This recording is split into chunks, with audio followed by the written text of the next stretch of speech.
Good evening, ladies and gentlemen. Welcome back to another edition of Get Off the Damn Fence. That's right, we're here for another Wednesday night. New month, October the 1st. We thank you all for tuning in. Our weekly podcast, talking all the latest in sports and entertainment. We truly appreciate you taking the time out. If you could do us a favor, make sure you subscribe, like. If you're watching us on YouTube, subscribe to the channel. If you're on Facebook, be sure to hit that like button, share it with your friends, let them know that we're on tonight talking all the latest in sports. And we got a lot to cover tonight. And I'm joined as I am each and every week by co-host Calvin Thomas, Justin B. and Barbara Harris. Gentlemen, how y'all doing tonight? Beans. Yo, this light is bothering me. That's reflecting on your forehead. Yo, he looked like he in space or something. Now he like shining light. What's that? Shining light on him. I have no idea what you're talking about. You know that song. No, anyway, I don't. Yeah, you are older than me. Excuse me. We appreciate you all tuning in. And again, big pack show tonight. Tonight we are talking NFL, of course, but also the NBA is coming back in just a few weeks. We're going to start our preview, breaking down each division, talking about the teams, getting ready for the regular season starts in 3 weeks. October the 21st on a Tuesday night will be the opening night. Preseason is starting. People are back in camp. So, we talk NBA, NFL, anything that's popular, college, football, all that good stuff. This time probably the best time of year to be a sports fan because everything is about going. Playoff baseball is going on right now. I know many of us are major Oriole fans, so once the Orioles are out of contention, we kind of fall off a little bit. But I heard there were a couple exciting games these last couple days. So but we're going to talk about our bread and butter. And y'all know what that is, and that is the NFL. It was a very interesting weekend in the NFL. If you look at our three favorite teams, they all had some very interesting results. We always start with our teams from the jump, and it'll be very fitting that we start with the Ravens this week because a lot of the frustrations that we expressed last week pretty much carried over to Sunday. Sunday evening, 4:25 game. Ravens went to Kansas City, and look, they hobbled into the game, and they hobbled out even worse. So if you were expecting, last week, me and Calvin, I think we both took the Ravens to win the game. Did we feel overly confident? I didn't. And I expressed on this very show that I thought the Ravens needed the game more than I thought the Chiefs did. And I gave you all the reasons why. Well, everything I kind of was scared of came to fruition, but it got even worse when the injury report came out and we found out that even more people were missing. Even the defensive line was completely decimated. The offensive line was there and looked like trash. Ronnie Stanley went out early in the game after he was getting beat like a drum for the second week in a row. Everything that could go wrong, including your all-pro quarterback going down with a mysterious injury later in the game. I'm not saying he's not hurt, but it was very mysterious. That's all I'll say. Anyway, I won't flame those flames. I won't decrease that fire. But Calvin, I'm going to start with you tonight since I typically go on my long rants first. Give you the first crack at it. What was your thoughts on this ball game on Sunday? Baltimore Ravens going down in defeat at the hands of the Kansas City Chiefs, the defending AFC West and AFC champions. As confident as I was picking the Ravens last week, was I surprised at anything that happened on Sunday afternoon? No. From the Ravens opening drive, touchdown, looking confident on offense, moving the ball at will, to them basically not scoring for another 2 quarters, basically, and allowing Kansas City to do whatever they want to. Saw a vintage Mahomes performance, saw Hollywood Brown highlights, Park Heights Browns, I like to call them. Nothing surprised me. Defense gave up whatever they wanted. No pressure on Mahomes. Travis Kelce had a resurgence for 1 week. Everything that you thought would have happened based off previous games or based off the injury situation happened. And at this point, this team is an injured, battered, and underperforming team. And at this point, is 1-5 a possibility before the bye? I think it's a possibility. I think it could be likely to happen if no Lamar, and then we'll talk about his situation later. But nothing about this team surprised me. Just how lifeless they got as the game went on. How you started seeing more and more players being used because of the injury situation. And I believe you had with 8 or 9 starters ultimately did not finish that game that we had that started during the first game of the season. I mean, it's probably more if I really think about it. You always have that one team that just has the injury bug, and it seems like they just had this a couple of years ago, and it seems like it's rearing its ugly head again. But the number of hamstrings and soft tissue injuries is a conversation that we're going to have shortly when we talk about the training staff again. The amount of players that don't seem to be prepared or physically able to start and finish a game has been increasing as well.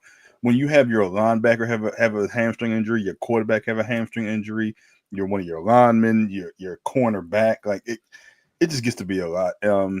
You can only be mad but so long until you just start expecting the inevitable, and that's this team is what we expected at the beginning of the season, and far from it. Now, would I be surprised if they, went 1-5 and then all of a sudden they're 10-5 and they'll come, week 15, 16 because how the schedule gets? Not really, but that doesn't mean that anything's going to happen in the playoffs. And this is the team that we predicted to go to the Super Bowl. And I think at this point, regardless of what happens from here to week 15, it's going to take an absolute lot for us to have confidence in this team to say that we still have those same courage by convictions that we had prior to week 1. So at this point, it's not even as upsetting as it was week 1 or week 3, because it was expected, especially in Kansas City, a team that needed it. I think that Kansas City needed more than Baltimore because they're in a tougher division race. I'm not worried about Pittsburgh or Cincinnati at this point with no Joe Burrow. I'm not even worried about Pittsburgh with Aaron Rodgers. That's another conversation for another day. So yeah, at this point, it is what it is with this team. Houston comes in this week.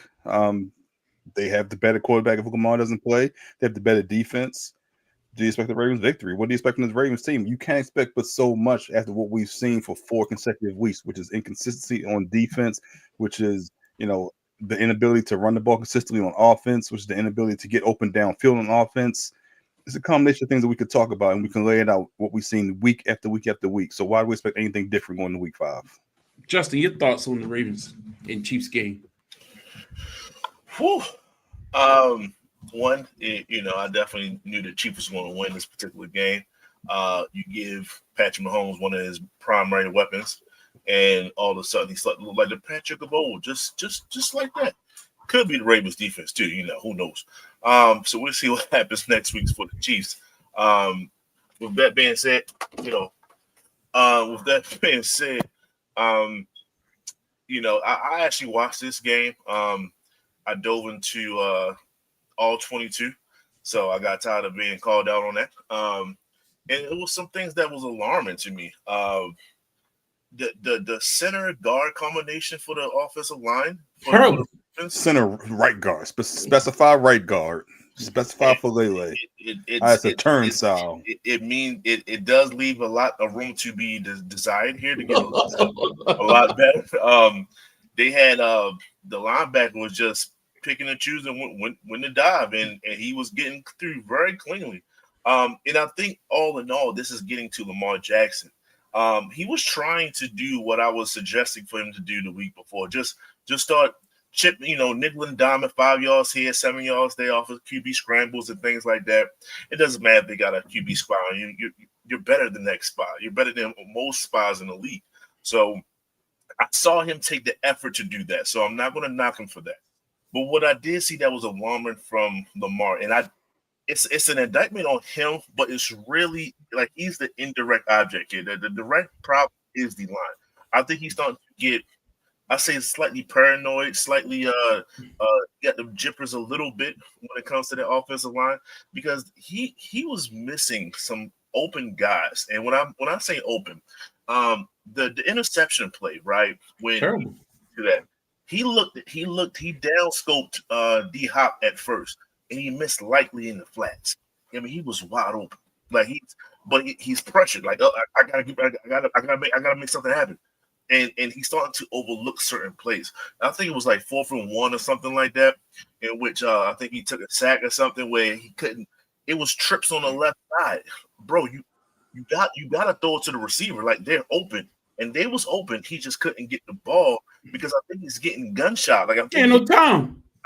He had time, but it's when I mean that he has time, as in like 2 seconds to get the ball out because you know the difference. They know you. I get that. You know that they're going to come, so you cannot dance or whatever the case may be. So the things that make Lamar great, the improvise and those things, the fact that the offense line is completely god awful. These are things that's starting to get to Lamar, whereas though he's missing some of these check downs and things like that to keep the drives going. And like I said, this is not an indictment on Lamar. I want to make sure I say that, but he's the best player. So sometimes the best player going to get some type of scrutiny. Just a little bit. 8 carries. D. Henry, what we doing? Once again, this game, although it kind of got out of hand, it was pretty close throughout the majority of the game. And then the wheels fell off. I'm like, yo, you gotta have more than 8 carries. I like the screen game. I like Justice Hill getting involved, and then it seemed like they couldn't do it again. It just fell right on his face. I'm like, you know what? You got somebody else that can probably take advantage of these type of situations, but you always have him inactive. And it's starting to get around town. If you notice, if you start to open your ears to the streets of Baltimore, where's Keaton Mitchell? I've been saying that since game 1. And I've been like, Keaton, if you're watching, hey homeboy, I've been here the whole entire series, the whole entire season so far. And John Harbaugh finally said that he might get some time. He might get a little bit of time this upcoming game. That's a whole nother situation right there. So all in all, Kansas City just played. They played average ball. They didn't do anything special. They didn't do anything like spectacular. They played their game. Some of their players got healthy. They took advantage of matchups, and this is the result of it. Ravens. Everything might be a blessing in disguise when you have Cooper Rush as your quarterback moving forward until Lamar gets healthy again. Right? He said he's going to give it a shot. We'll see. You have no other choice but to give Derrick Henry at least 20 carries this upcoming week. So this might be the blessing in disguise for the Ravens to say, like, hey, let's go back to the run game and we see what happens after that. Well, both of y'all make great points. I'm not disregarding anything you said. But my biggest problem, and I think this is where let's get it out on the table first. Lamar had his worst game of the season. No doubt about it. Even though he only played 3 quarters or whatever like that. I thought had he been healthy, could he have? Huh? Go ahead. The bar was low, but he's played great. That's my point. I mean, it was hard. It was easy for him to have his worst game. He's played great the first 3, but yeah. No. Well, but when I say he had his worst game, I mean I can actually, when I watch the film, I can see plays where, to Justin's point, his frustration is not with the play calling. His frustration is not with anything but the offensive line. And when you take 7 sacks the week prior against Detroit, and then you come out there on Sunday on your first drive, y'all moving the ball. Watch that first drive. Like, it worked out. Everything was clicking. So you assume, we figured this thing out. I'm going to have a little bit more time to hang back there and do what I do. Now, the receivers were not getting as open as they did the week before. I will not say that Kansas City did a great job with that blanket coverage, that 2-shell safety that most teams do play now in the NFL, which is why we don't see these gaudy passing numbers that often no more. They did that very well, but the key to being able to play that defense is you have to have speed up front that can get you home and make the quarterback make a quick decision to keep everything up close. The problem with having Derrick Henry in there sometimes and no fullback is the fullback can mask some of these blocking issues that we've had. Now your tight end, who typically is a pass catcher, has to now stay home to be a blocker, which now shrinks your receiving even more. So if you go back and look at some of these formations they ran out there on Sunday, a lot of it was for max protection on the pass blocking. But the guys who are supposed to at least give you a little bit of pressure, a cushion, they allowing pass rushers through like a hot knife through butter. Ronnie Stanley, who's supposed to be the best offensive lineman we got, played absolutely pathetic. And if look, y'all can talk about the guards all you want. I say the guards is part of the issue with the run game. Derrick Henry, when he does break his runs, he's typically shedding a block or two before he has to make his first move, or he takes a cut to go to a different hole that really the play is not called for because someone's blowing an assignment. The screen game can't work as effectively as they wanted to because the blocking is not there for you. Have to block for a screen to be effective, and I think it has a psychological impact on the game. I'm talking about the offense for a minute, but I'm gonna get to the real problem with this team in a second.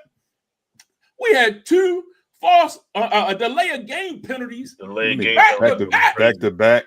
Coming off a timeout or coming off a stoppage of play. In Kansas City, you know it's loud. Who don't know it's loud in Kansas City? I get it. That's the crowd's job to get loud. But you know whose job is it to call timeouts when the play clock is running down? If the quarterback don't see it, the head coach is standing right there. Do something. Like you back yourself up with these stupid penalties, these holding calls, these dumb face mask calls. Was illegal formation. How many times have we seen a good play get negated by a stupid illegal formation call? Procedural penalties before the snap that causes you to be backed up. Now that's how you get out of a run rhythm, because now instead of it being 2nd and 5 or 2nd and 6, now it's 2nd and 13. 3rd and 8 is 3rd and long for y'all. For most things. But that's the problem. We put ourselves in these situations with these stupid procedural penalties and these illegal formations. And I get it. You on the road. You in Kansas City. That's not going to be the environment you in every week. One of the toughest places to play in the league. But again, we can only look at this game. I'm not going back to week 1, 2, and 3. I'm talking about this game. And the offense has not been the primary issue that I've had throughout the season. Yes, they took too many sacks last week against Detroit. But I can honestly say this game, they were beaten like a drum, similar to what we said last week. Injuries is going to be the excuse people turn to, but a lot of it was coaching. A lot of it was scheming. A lot of it was ill-preparedness. Now let's look at the defense. Look, we knew going into this game, we were without 2 defensive tackles. Your nose tackle. I mean, look, it is what it is. Like, you knew that. But Kyle Van Noy was out. You lose Roquan into the game. Why did you lose Roquan? Because he's over there getting double blocked. The offensive linemen are literally putting a double team on him because they don't have to worry about these linebackers who don't know what the hell they're doing, who looking lost, like they don't know. Like, this is our first week of playing football. They out of position. Did you see some of those? Oh, my God. When you got the linebacker out in the flat, watching the running back come out of the backfield and just catches the ball and walks into the end zone, he looks so lost. He don't even know which way to go. I don't even know his name. I'm not saying his name because I don't know his name. What is he doing on the field? What is he doing on the field down there in that situation? How many times did Kansas City go for it on 4th down and make it? You put yourself in position to get the 4th down, and then y'all just flop. Marlon Humphrey? Oh, my God. This guy, I think he might be done. I honestly think he might be done. People will keep telling me he's not, but I see no evidence. When's the last time he made a good play? The thing with Humphrey is he's, at this point in his career, he's better in the slot, but you have no other outside. He's not fast enough. No. My point is he's better in the slot when he can cover. He can play zone underneath. He can play tight ends. He can play your slower receivers. But when you don't trust a Awuzie and you have Wiggins and now you don't have Noah Jair. Awuzie the best corner we got right now. Awuzie plays solid. I don't understand the rotations as to why Marlon is now outside more. No, he's not. Marlon is on the move. Go back and watch the film. Okay, he's on the move. Play calling. And it's the play calling. And they play man to man. And you can't play man you're to right. man. And they play man to man, and they get these one-on-one matchups with him, and all of a sudden Xavier Worthy is roast duck. Why would you put him man to man in the slot against Xavier Worthy, the fastest receiver they got on the field? That makes no sense. They did it time at the time. Huh? Was he fast in Hollywood? He sure enough looked like it. Mm-hmm. Did you watch how many plays? When you run a straight line. Look, man, he runs pre-snap from right to left. Everybody, football one-on-one. I don't care if y'all never played or not. Man. If you know the receivers running from right to left and the corner goes with them, they in man defense. You think Patrick Mahomes don't know that too? All you do is cross receivers. What happened to the Ravens every time we're running to each other? Man pop up the other side, wide open, and that's how you get to these big plays every time. I went back and diagrammed it. It happened 7 times. 7 times. The game was over in the third quarter. This was before the game was decided. 7 times they run a crossing patterns where Hollywood Brown will pop out this way. They run a crossing pattern where a guy you like, he's still in the league, he will pop out this way. Then, of course, all the attention go to Xavier Worthy now. So now you want to drop the linebacker back in coverage. Linebacker not smart enough. So then who looked like a dummy? The safety looked like a fool. Our all-pro safety, who we all think is a great player, who everybody knows ain't the best when he has to make a decision in coverage sometime, because what he want to do? He want to play up in the box. He don't want to be back there just hanging back. He want to play up there. Man, the defense looks lost. They look confused. And from a coaching perspective, he has no adjustments. He is probably the dumbest defensive coordinator we've ever had in the history. I've been covering the Baltimore Ravens. From Marvin Lewis to, you can name them all. Find me a dumber one. Come on, find me one guy. I know people say dumb is harsh. Dumb is dumb. He does not know how to make intelligent adjustments throughout the course of the game. I call that dumb. I'm sorry. I've seen too many examples. He was a player who wasn't that great, who they took on as a project, and now all of a sudden he's our defensive coordinator. This is foolish. He needs to go. We need to bring somebody in here, and it's not all about injuries. If I hear about this injury one more time, I'm going to look. Roquan, that's a big one. Don't get me wrong. But when Roquan was out there, when all these other guys were out there, we still look like trash. So let's not use the injury stuff as an excuse. It's scheme. We have the talent. We have the athletes. They're not being utilized in the correct scheme. And I have a true problem if the coach, the head coach, does not see that, because you need to go next and take that bum with you. I don't mind the offensive coordinator. I know the decision between running Derrick Henry or not. I do think some of that comes down to when you Kansas City scoring and you feel like, Lamar wants to press. I just think you need. I said this last year. Y'all heard me every week.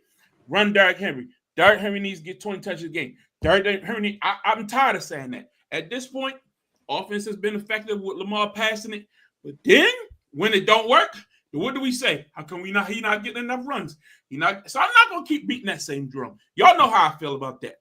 But from a deeper perspective, if you can't stop nobody, you put so much pressure on the offense to feel like they got to score every time they touch the ball, that now that's how the snowball happens. And this team, despite the injuries, still has a lot of talent out there, and I expect a better effort against the Houston Texans this Sunday. Now, if Cooper Rush is playing, I agree with you, Justin. They do need to go back to Derrick Henry. We lean on you, big fella. Cooper can throw. He's not no bum. I think with a week of preparation, he should be able to go out there and be serviceable. Houston's not this team that you should be that terrified of. Now, that defensive line. You're right. Say that defensive line. That pass rush. But I do think that the way you combat that is a healthy diet of Derrick Henry. And I do agree. If you get an Isaiah Likely back healthy, the best friend of a Cooper Rush is 2 good tight ends. The best friend of Zay Flowers in the flex. I think that you can draw up a scheme that will be effective against this Houston team. But what I saw last Sunday does not give me confidence from a defense perspective that they will be able to do anything. They might make CJ look like he was 2 years ago. He might look like a resurgence against us. Go ahead, Calvin. What's your thoughts? Zach Orr has his faults. I hate when I see posts of unintelligent people who don't know football merely blame it on him and without any concept of or reason as to why the defense is the way it is for the better part of the last 2 years, mostly. If you can blame it on him, that's fine. You can say he doesn't make adjustments, but to completely eliminate injuries as a factor, I don't agree with. Oh, come on, man. I don't agree with that. If you want to also say they haven't had a pass rusher in 2 years, okay, we could throw that in there as well. That should be part of it as well. But to completely eliminate injuries when when you want to say Josh Allen put up 41 points, okay, Josh Allen put up 41 points. He put up 16. They were up 15 with 8 minutes left. We've already been there. Week 2, Cleveland is Cleveland. Last week against Detroit, when Jared Goff was able to stand back there and pick apart their defense, when offensive linemen were able to get second level to Roquan, open up holes for Gibbs and Montgomery, when Amon-Ra St. Brown was able to get matched up one-on-one, mainly with Marvin, I believe, who he caught at least one touchdown pass on. So are those things that should be counted for in adjustments? Yeah, because you shouldn't. At this point, if we've seen the back-to-back weeks, Marlon should not be on man-to-man coverage against the team's best receiver. We've seen it back-to-back weeks, so why is that continuing to happen? Should there be an adjustment? Yes. Should we see an adjustment next week against Nico? Hopefully, yes. If we can talk about it right here, just looking at it, then that should be an adjustment. But there's only so much you can do with the players that you have. If you're playing your second string and backups, there's a reason there's second string and backups. The scheme is one thing. The scheme needs to be adjusted as well. But if you don't have the talent, I'm not saying he doesn't deserve blame, but just sit here and say he didn't do this, didn't do that. He don't have the damn talent to do that with. He had the talent, though. You're right. He had past tense. Had. You're right. Roquan went out during this game. That let's not act okay. Like and I just talked about Roquan the last week and not being able to get off blocks because they were getting second level. I said that when you don't have Madubuike and Jones, that happens. Jones was there last week. Madubuike. Okay, we don't have Madubuike. We don't have Madubuike and Van Noy. Yes, that happens when you're starting a rookie on the. Every team has. You're right. Every team has injuries. Every team doesn't miss 4 starters and 3 Pro Bowls and 2 All Pros. When everyone has injuries, right. We have to call it out. No. Everyone has injuries. You're right. Their injuries are Madubuike, best pass rusher, All Pro. Roquan Smith, best linebacker, All Pro. Jair Alexander, All Pro cornerback. Those are their injuries. It's not like they're missing Boo Boo the fucking fool or something. Those are their injuries. I just think that we can't just put a whitewash what we see. And I saw this last year when those guys were healthy in there. I saw this thing. They had the first whatever so weeks. Yes. No. And then when the level of competition steps up, you have to step up. That's my problem. And I said this to you. When y'all say the regular season don't matter, the regular season does matter because this is where you fine-tune yourself. This is where you get. If you don't get your stuff together now, you won't make the postseason. Yeah, you can say, oh, look at the schedule get better. But okay, you'll look up. And like you say, could this team go 1-5? You expecting them to run the table 10-0 after that? Like, come on. Let's not act like we don't lose to teams that we're supposed to beat every season. That happens all the time. We don't have these defensive laps against teams that surprise us or these guys. We haven't had a good pass rush. Probably, the last time we had a solid pass rush 2 years ago. Jadeveon Clowney and Kyle Van Noy and that great year like that. But they had the fountain of youth, yeah. And then but I'm just saying, it wasn't like we had a young pass rusher that was a Micah Parsons or something like that. You had the second best D tackle in the league at that point. I agree. And getting generating a pass rush. You had Clowney, who we talked about at that point, could have had 4 or 5 more sacks and he missed them, or they escaped his grasp, or something like that. You had Van Noy, who had the fountain of youth at that point, and so you had this rotation of guys, and you had pressure up the middle. You had the best defense yards, points per game. You made decisions when you were healthy to go out and make moves because you thought Oweh, you thought Ojabo, I didn't even mention Oweh, who had 10 sacks that year. I didn't even mention him. Is Oweh still on the field? Yeah. What has Oweh done in the last 2 years? That's my unfortunately. point. That's my point, though. You as a front office made decisions to say, okay, we're not going to sign a Jadeveon Clowney. We're not going to go after a pass rusher because we believe that What has Jadeveon Clowney done since then? I'm just giving you an example, Calvin. I'm asking you a question. They didn't resign him. What has he done since then? That doesn't matter to the point I'm trying to make. That does matter. You act like he's been an all-pro outside the system. What has he done since then? He's been completely absent. Did you go out and go get a player that you thought was going to give you production to fill whatever void you thought you needed? Who was that player? That's the point. Did you go out and do it? Who was the player? Who was the fictional player that they could have acquired that made a difference? Who's the player? If that's your point, who's the player? What are we talking about that they're missing? The player? What are we talking about they're missing if they didn't even make the attempt? It could have been a numerous of people. You can make trades. This is the NFL. We've seen people. We've traded for Roquan. Okay. Like that's fine. Name a player. That's fine. Okay. Khalil Mack was a free agent. All types of people were available. Like, let's not act like you couldn't have been out there and got somebody if you just wanted. Joey Bosa was available. How many different players did we see was on the market that the Ravens decided to pass on? Same Joey Bosa had 0 sacks this year? It doesn't matter. The point was, you said they're missing players.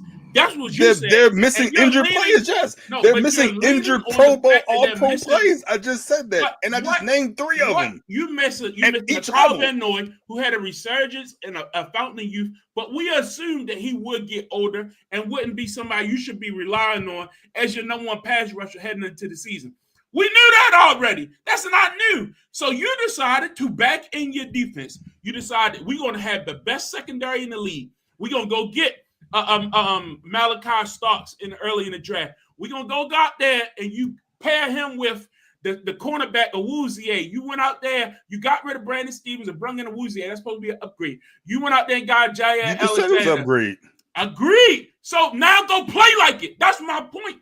They're not playing like it. Is that because of lack of talent or because the coach isn't utilizing them in the correct manner? Which goes back to my original point. I didn't blame the talent. I blame the coaching.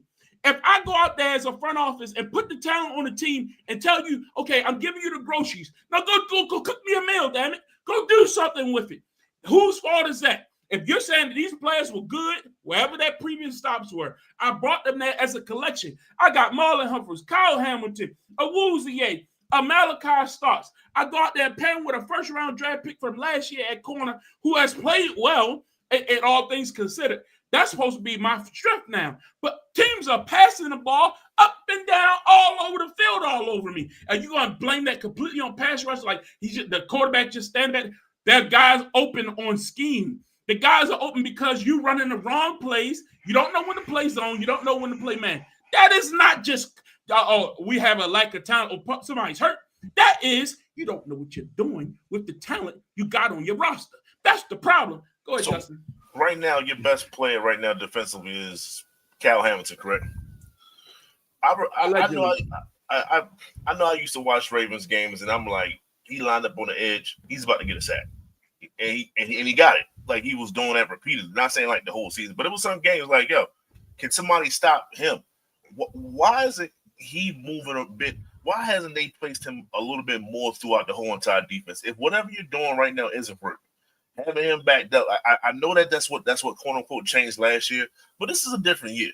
Why not have him play a little bit more? Bit more closer to the line of scrimmage. Just we know the answer to that question. When he was doing that, they had that 3 safety rotation.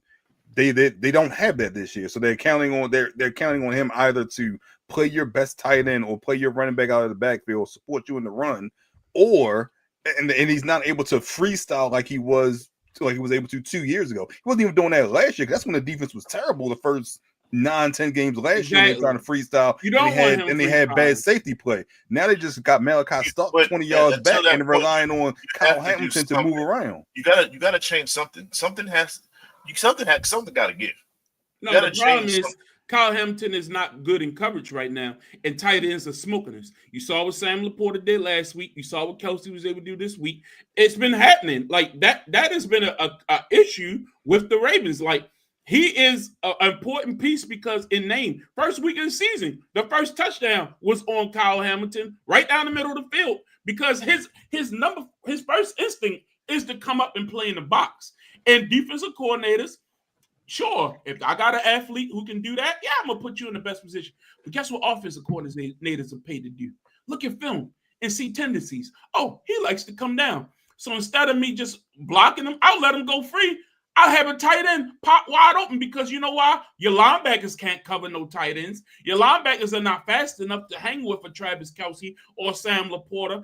Sam Laporta ate us alive. You're not going to look at the stats and see that, but they were key on third down, extending drives, big catches. That's what matters when you play that type of style of game. And the Ravens need to do the same thing when we get the ball. You need to utilize your Mark Andrews and your Isaiah Likely. Again, those are drive savers. That's what tight ends are there for, man. But no, from a defensive scheme perspective, they have so much talent. And I thought they did this at times on Sunday. They just weren't able to get home. He did start sending the blitz more. He was bringing people up and bringing more people to the line. But again, when you have a lack of athlete back there, once the injuries happened, I thought he did do a good job sending the blitz. And then on fourth down, can't see what pop some play to negate everything they did the first three plays of the drive. But again, you as a coach are paid to examine what's happening throughout the game. Look, most teams can score on that first drive. That's a drive they work on all week. But after that, I saw what you did. I'm going to make adjustments. I don't see that. I don't see it. So I'm not laying it all on the offense. I know we can talk about the offensive line. We can pick apart Derrick Henry not running the ball enough. Lamar didn't do this, yada, yada. The defense is what this team is built to be on. Defensively, look, I'm sorry. It's too much talent over there. Even with these injuries, it's still enough talent over there that the Ravens should not be getting 37 hung on them almost every week. They've given up 40 points almost, of the 4 games, I think they've given up 30 or more except for the Cleveland game, that's it. Come on, man. I'm sorry. It's not good enough. It's not good enough, and you're going to lose more than you win if you keep playing like this. That's all I'll say. I mean, get the injuries. We all know what the injuries are. You still got to field the team. Like it's week 4, week 5 coming up here.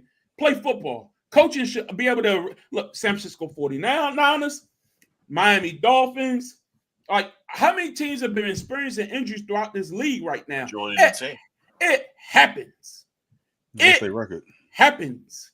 You have to adapt and move on. I just says what it is. Yeah, adapt with Cooper Rush. So Cooper Rush should put up 40 this week because the offense got you.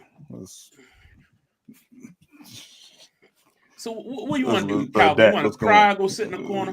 What you want to do? I know you're a Cowboy fan. I'm just saying. Cooper Rush was your quarterback. Illogical ass soliloquies don't make no sense sometimes. It's illogical not to hold the defensive coordinator accountable for stupid play calls and stupid schemes. That's illogical. You can do that first, but mention the whole damn story. Don't just point this one little fucking faction. That's all I'm saying. Justin, did I not just go through everything? No, you saying, Zach Gore. Zach Gore. Zach Gore. That's what the whole soliloquy is about. Did I not talk about the offense first? Did I not? No, we ain't talking about the offense. We're talking about the defense. It is his fault. Eventually, in most teams, if you're having this much issues on defense, and you're having now we're starting to have issues on offense. Usually, the head coach is the one that people kind of target. So, I think to summarize this stuff, Harbaugh got to get it together. Harbaugh got to go. I think he's definitely on the hot seat right now. I think he just had a meeting with what's the owner name, Bisciotti? I didn't think that was real. I think it was. The source I saw it from wasn't. I didn't think was real. That's I'll find out when I'm down there on Sunday. Trust me, I'll hear. Yeah, he definitely on the hot seat. So he got to do something, man. You can't have a quote unquote MVP, a Super Bowl team for multiple years and end up with nothing. So I think he's starting to feel it now. Pause. I think Calvin is in his feelings, not recognizing what the state of the NFL is. You're in your feelings because you are a Cowboy fan. What the hell are you talking about? Now you're just throwing shit. You're not used to injuries. You're not used to injuries. So once somebody's hurt, throw the season away. It's over.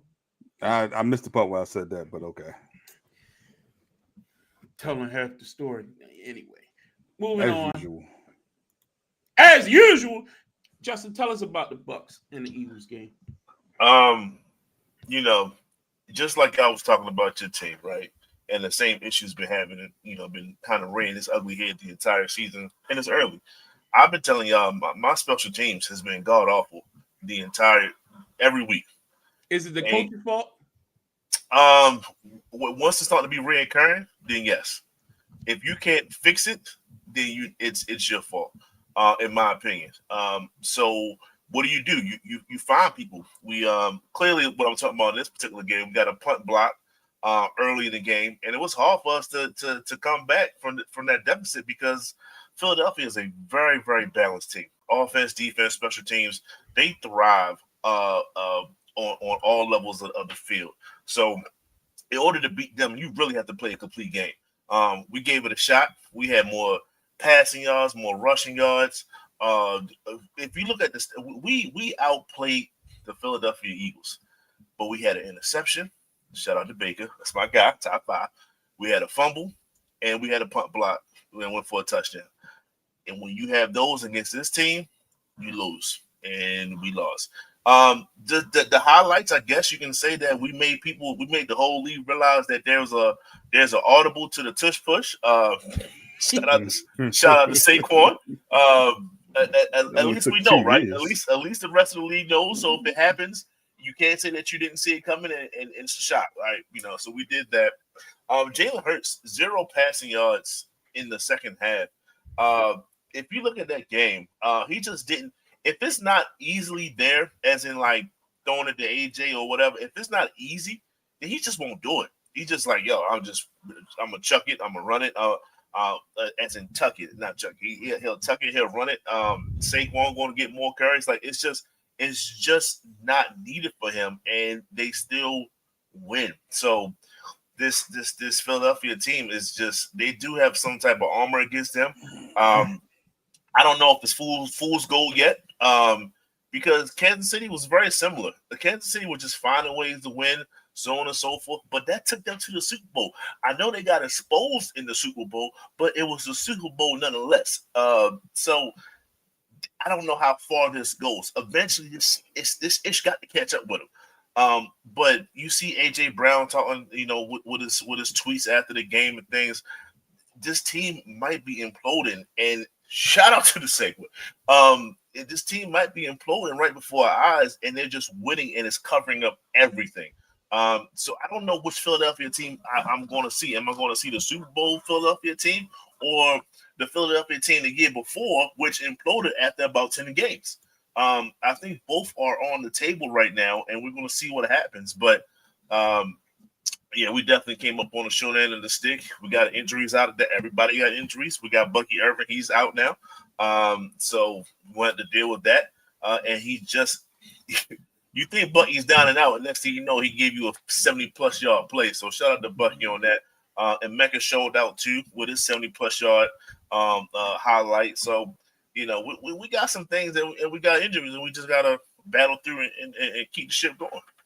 So, as a Bucks fan, watching that entire game, did you feel that y'all ever had a chance to win, or did you feel like the score is not indicative of actually how the game really was?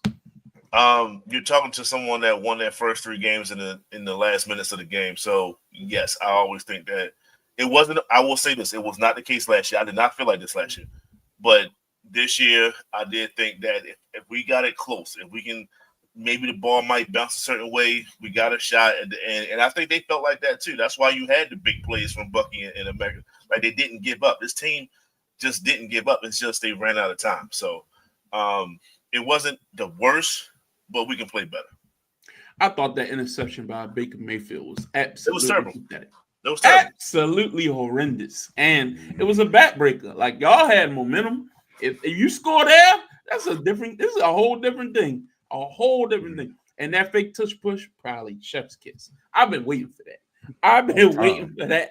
And I think that's going to now put a little thing in the defensive coordinator's mind. Like, I still will sell out for it. I'm sorry. But still, like, it's going to make them think about it, especially when you're closer down there towards the goal line. That was a hell of – man, if they'd ran that thing like a little further back, and Saquon went for like 50 on it. That would have been funny. But Calvin, your thoughts on this game before we get into the AJ stuff? We'll get I agree with you. Your comments about Philly, Justin. Like Saquon, I mean, this is the same team 2 years ago that imploded. Saquon just put a Band-Aid over it last year, and they were able to ride that wave. But on y'all aspect, like I had y'all winning this game, at home. You had the momentum, even though I think every game that y'all won was less than 3 points so far this year, I believe. Something like that. Something like that total. Mm-hmm. Yeah. So I mean, I had y'all winning. I thought that I was just the playing better than Philadelphia at the time, because even though Philadelphia was undefeated, they had some questionable wins as well. Look, I understand Baker's your guy in top 5, but if you got 2 drives to tie it, and one of them was an interception, and one of them was a down, but he fumbled. So I guess, but he didn't have the first down anyway, so it would have been on downs. And you don't get any points, like that's just rough in my opinion. You got 2 chances to tie the ball game. One is an interception, and I think even when he went on the second drive, they still had 2 minutes on the clock or something like that. They still had time to get a touchdown. That's in my opinion, it's just rough. You had the turnovers early in the ball game. You try to make a comeback because you made a game of it late, because early on it wasn't looking good at all. It looked like they was about to run y'all out the building. But did make a game of it. But I just think you got to get points on one of those last 2 drives, and that's where Baker got to come through. But Mike Evans, you don't have all the weapons. You want to make that excuse, but I still think you got the defending champs on the ropes. You had the momentum at that point late in the ball game. You got to get points some kind of way, and we saw Baker do that the week before as well. So you just kind of expect a repeat performance. But I mean, it's a good fight by y'all. I think y'all top 3 or 4 team in the conference right now at this point. I mean, it's still early. We're only at that quarter mark of the year, roughly the quarter mark. But I did expect this game to kind of go a different way. And when Philadelphia took over early, and they kind of fizzled late, and then it kind of leads into the AJ comments. So, but I think it's a tough loss for y'all, but y'all could bounce back, I think, easier than what's going on in Philadelphia, potentially in the locker room. I think this is probably some of the most overblown drama I've heard of all year. Well, again, second year in a row. He brings it on himself. He brings it. Like he does. He says Mark 6:11, and then today he clarified and said he wasn't talking about anything with the Eagles. It was something in his personal life. So he pulled a Shador. If you're not welcome, not listened to, quietly withdraw. Don't make a scene, shrug your shoulders, and be on your way. So he clarified today that he wasn't talking about anything with Jalen Hurts or anything with the Eagles. It has nothing to do with football. So, of course, people will read this and they thinking he's upset because he didn't get enough catches in his yards. And then it was an epic rant between back and forth between Shannon and Ocho baby. The other night, and Ocho got passionate, like, if he don't have his numbers, he not gonna get paid that contract next time. They're gonna have to pay cut. But Ocho for that quick segment, he's 100% correct. They're gonna say, yo, your numbers, we can fill somebody else in and get your same numbers. So why am I giving you Jamar Chase numbers and so on and so forth?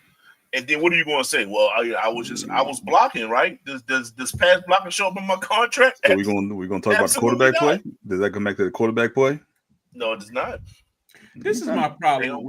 This is no. I'm not talking about the offense. I'm talking about in regards to his numbers. This goes back to quarterback play. He had 0 passing yards in the second half, and he won the football game. Right. And that's the team aspect of it. That's the team. Why are we complaining here? What are we talking about? So he doesn't have a right to complain? He does have a right to complain. He said he didn't complain. No, if you're complaining, complain. He lied. Complain. My problem is don't be passive. See, passive aggressiveness is typically reserved for people of a certain type. And I don't need to get into all that, but if you believe something and you want to say something, there's a way to get your message out there and stand on it. But if you're going to half-toe, tiptoe, act like, oh, no, I really wasn't meaning that, it's hard for me to take you serious. You want to sit on the sideline, read your little book? Read your book. Guess what happened at the end of the year? You hoisted up a Lombardi. You won a championship. If you're telling me that you don't want to be in Philly. Demand a trade. Let's move on and let's see how this thing goes. But nobody can tell me that A.J. Brown does not contribute to winning in Philly. The threat of A.J. Brown is just as you telling me Tampa wasn't out there. He had 9 targets on Sunday. Tampa wasn't out there playing defense on this guy. Like we saw 2 weeks ago, he was a key reason why they won that game. Why complain now is my issue. Why make this a thing? Like they just didn't make him a major reason of the part of the game plan in the second half 2 weeks ago, and he wasn't the key reason why they won that game. Like I can see if all year he's done nothing. He's just been sitting there. He didn't get no targets on Sunday. They threw him balls. Tampa's a good defense, solid defense. They did all right on him. They did them comebackers didn't work. If you want to say the offense isn't creative enough, okay, I understand you. I'm not disagreeing with you, but I'm sure most receivers in the league think they open on every play. That's not a new concept. If you look at some of those passes, so a lot of those passes was like 5 feet over his head, bro. I was gonna say a lot of them weren't catchable balls. He was frustrated, but like you said, if you are frustrated, then stand on it. And he's like, "Well, if I stand on it, then I'm gonna be like the villain." But because we won, so he can't stand on it. It's not for Jalen Hurts. He can't stand on until they start losing. So if they start losing, that's the point. That I think that's the crux of my issue with all of this. They won 18 games in a row. 18 games in a row. What are we doing here? Like, is the goal to just, if you want to have fun, demand a trade to Arizona or demand a trade to, you know what I mean? Some team that's lowly and they just going to throw the ball all around the yard so you can get your stats. Go to New Orleans with Spencer Rattler. Go, you know what I mean? Go down there in Tennessee with young Cam Ward, who can use a good receiver. That's where you came from. Send me back to Tennessee.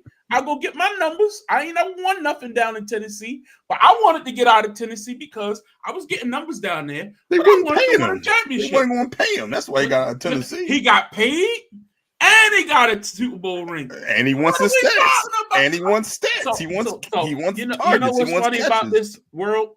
We can't always get everything, man. It's like what? So you get money, and championship. You got money and championship. A lot of players would die for his situation. Yeah, but that re-up is coming up, and I ain't got enough stats to prove that's a re-up. The point, and that's the point because I can get a contract extension, but now my numbers don't reflect it. Then now my value is changed.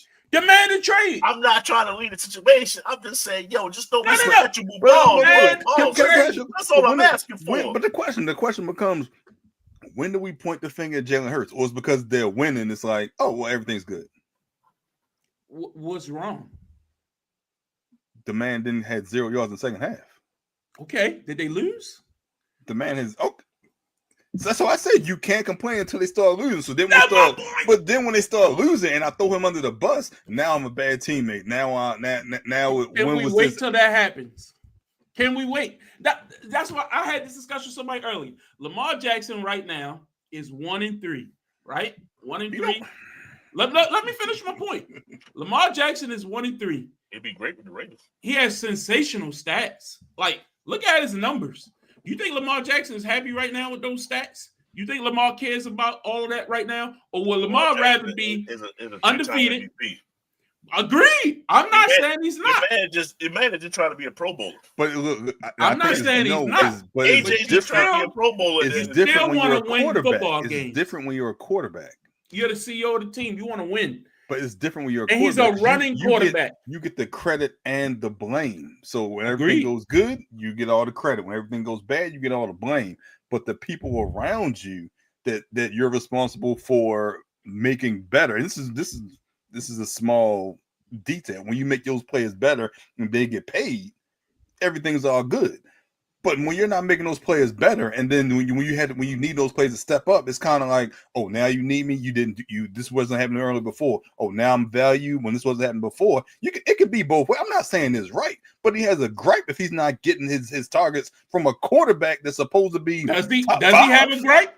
Does he have a gripe? Well, say it then. Say it and demand a trade. I mean, I think this is very simple. This is a very simple concept. If I don't want to be with you because you're not making me better, demand a trade.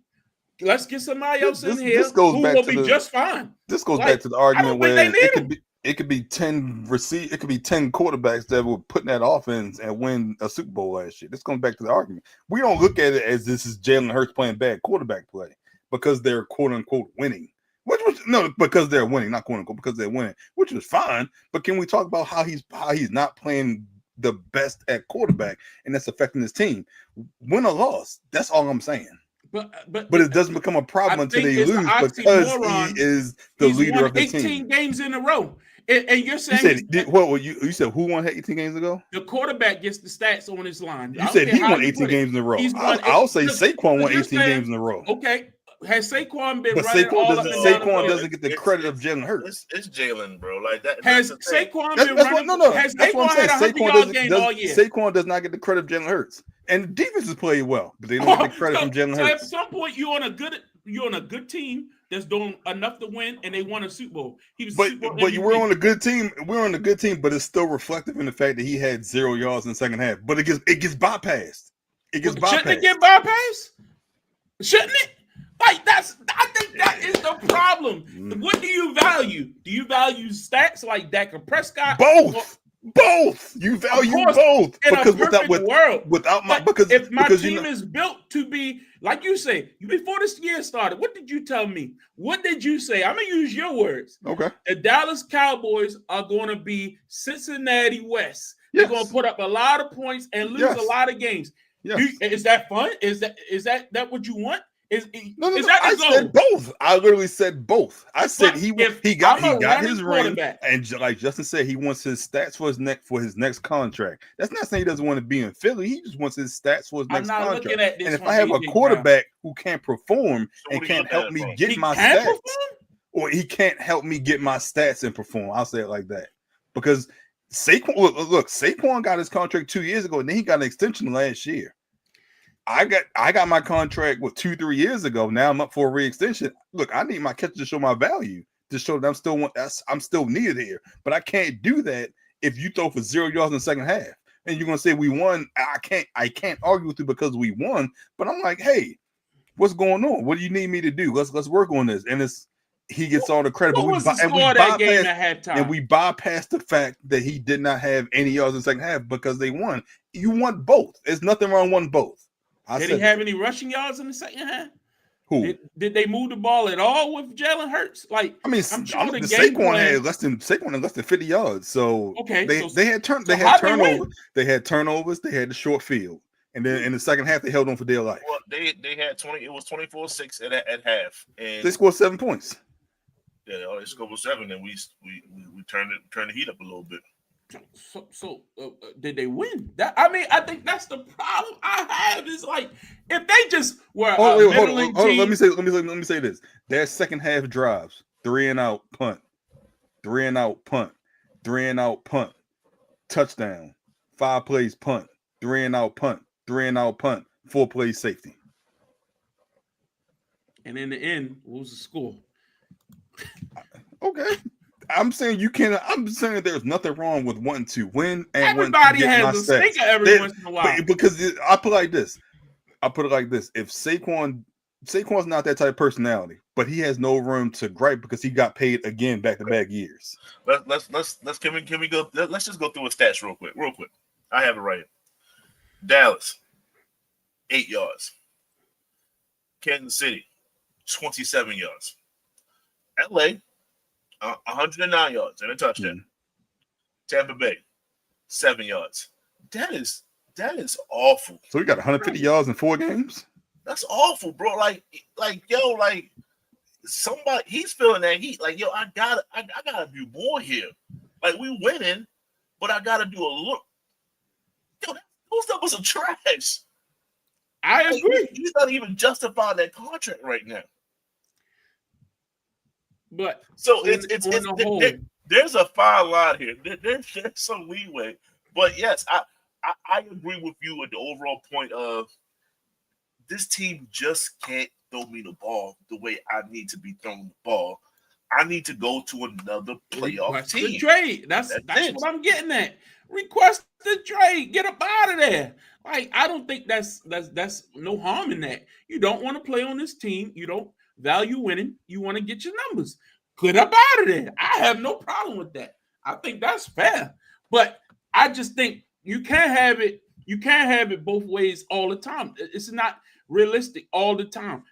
In a perfect world, yes, but on a team with a running quarterback for the most part, Jalen Hurts, Lamar Jackson early in his career, different players who they are ball control quarterbacks. That's what Jalen Hurts is. He's a ball control quarterback, and that's the style of football that they call. That's what they run the tush push for. Or they do whatever they can do to get the third and short, fourth and short, get a first down, matriculate the ball down the field. That's going to shorten your opportunities with the passing game. I mean, I'm sorry. That's just the way they built, man. I mean, you spent a lot on this. That's just the way they built. I got to go somewhere else. Buffalo being number one. And I think that's fair. And I think I would get everything if I'm Howie Roseman, the best GM in football, I'm like, you want to go? I'm going to get everything I can get for you. Do you think Nick Sirianni is a good offensive head coach? I think he's offensive mind. Now, he's not the offensive coordinator, so I can't tell no more because he gave up his offensive duties a while ago. Yeah, he's not even running the offense. Okay. I think he's a great head coach because he's won 18 in a row, and they don't look like they slowing down to me. Because they could beat you in multiple ways. I think that's the best thing about it. What's the multiple ways? Because they only won one way this year. Winning. They didn't play it on special teams, defense, running the ball. AJ had a big game. AJ had a big game against the Rams like 2 weeks ago. Against the Rams. Like they had to score in the second half. Okay. What do you want? Like, I don't get it, man. This is still football at the end of the day. But this spins off to another. That's why I said what I said. Did he throw for 20 yards that week? You have to beat him. Did he throw for 20 yards that week? I don't know. Okay. I'm not a Jalen Hurts aficionado. I'm a Lamar Jackson. Hurts against the Rams. Yeah, he had 226 yards and 3 touchdowns. Passing rate of 117. Okay. The first week he had 154. Passing rate of 94. Week against the Chiefs, he threw for 101, 78 yards, but they won. And then this past Sunday, he threw for 130. So it's not like he's been lighting it up passing all year. AJ Brown been getting a bunch of cardio. Got it. He got a lot of W's too. First in the division. First in the conference. Excuse me. First in the league. Let's go. Next. This spins off into a discussion. We've talked about this, so maybe I'll save this for next week. Talk with Ryan Clark's comments. We don't need to get into that. We'll talk about that another time. Calvin, tell us about the Cowboys and Green Bay Packers. You know, I know you love this. You know what I mean? You got your numbers. George Pickens had a hell of a night. You're not winning. But you're not winning, though. You don't need to win. You just told me that. I said both. I said you want both. I literally said that. I literally said you want both. Definitely said both. In what perfect world do you get everything you want? You should be happy. Dak threw for a lot. Okay. Let's say Saquon got both last year.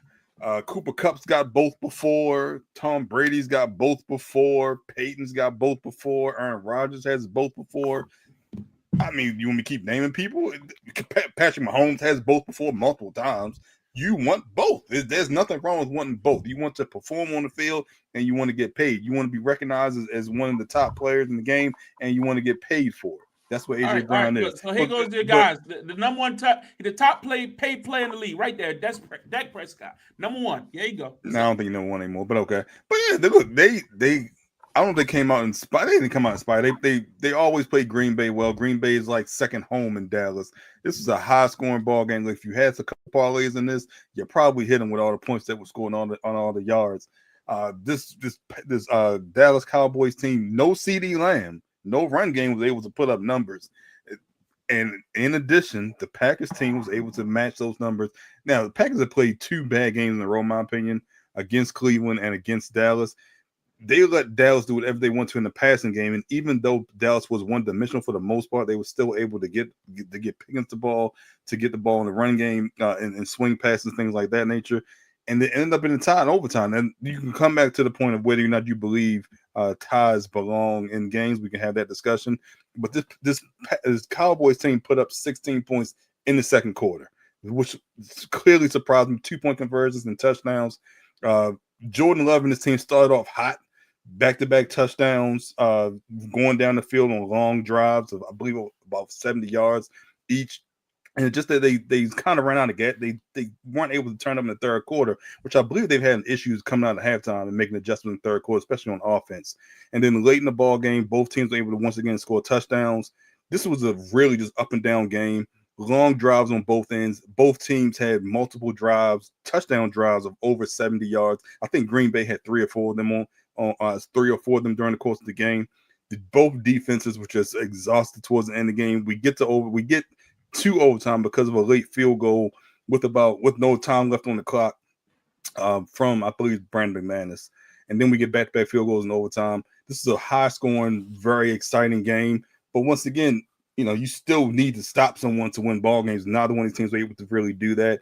This Green Bay team is really one-dimensional on defense, but they can kind of stop the run, but they just can't get after you in the pass. And even Dallas' offensive line played a lot better than I expected, holding up against Rashawn Gray and Micah, who's really was limited to just passing situations. So he was kind of really on and off the field for the most part. He's still dealing with that lower back injury, which seems to be a bigger problem than we initially thought. But look, like I said before, Dallas is Cincinnati West. They're going to put up points, and they put up points without CeeDee Lamb, which really surprised me. I didn't think they would be able to rely on the passing game without CeeDee Lamb. I thought they would be kind of one-dimensional and forcing the ball to Pickens. He had like 8 catches for $120, $130. Tolbert looked good as well. Ferguson had a bunch of catches as well, even though he only had like 40, 50 yards. Javonte Williams had a bunch of carries. They were able to kind of keep him honest in the run game, even though I think actually he might have 4 yards per carry, but they were able to keep him honest in the run game. But just going back to and Jordan Love put up numbers as well. When you put up throwing the ball for 40 yards, Josh Jacobs had a couple touchdowns. Romeo Doubs and who was number 0 for them? The rookie Golden. He looked good on offense as well. Yeah, he looked good on offense as well. But this was just really an up and down ball game. How do you feel about the tie? From a Dallas perspective, I mean, you want to go for the win, but they didn't have the ball at the end. No. No, what? From a Green Bay perspective. Oh, it's a bad tie for Green Bay. It's a terrible tie for Green Bay. Terrible tie. They need this type of ball games you need to win, especially if you want to win the division. You lost it the previous week to Cleveland. You have a tie this week against Dallas. These are the type of ball games that you need to win, but you got to play better on defense to stop a one-dimensional, for the most part, offense who was able to move the ball up and down in the second and the fourth quarter when they needed to. Justin, you got any thoughts on this? Both teams played well. Yeah, pretty much. It's a tie. Supposed to be a Super Bowl contending team in Green Bay, and you struggle with the Dallas Cowboys. I give Micah a pass. I don't like him a pass. You got the sack at the end? That's not a sack. I know what they call it. That wasn't a sack. I think he was spent. I think he was highly emotional. Micah seems like the type to be that dude. Like, yo, what you winded? Yo, it was like the first quarter, bro. Like, I think that. So I don't expect to see this type of future performance from Micah for the rest of the season. If Dallas had any semblance of a defense, they should have won this game. They were actually the better team on the field.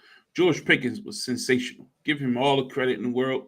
I think when you see no CD in the lineup, you're thinking, oh, Green Bay should run through these guys like a hot knife through butter. Didn't happen. Give them credit, but not a lot, because it was a tie. Nobody cares about ties. It's like the game never happened. And that's all this was.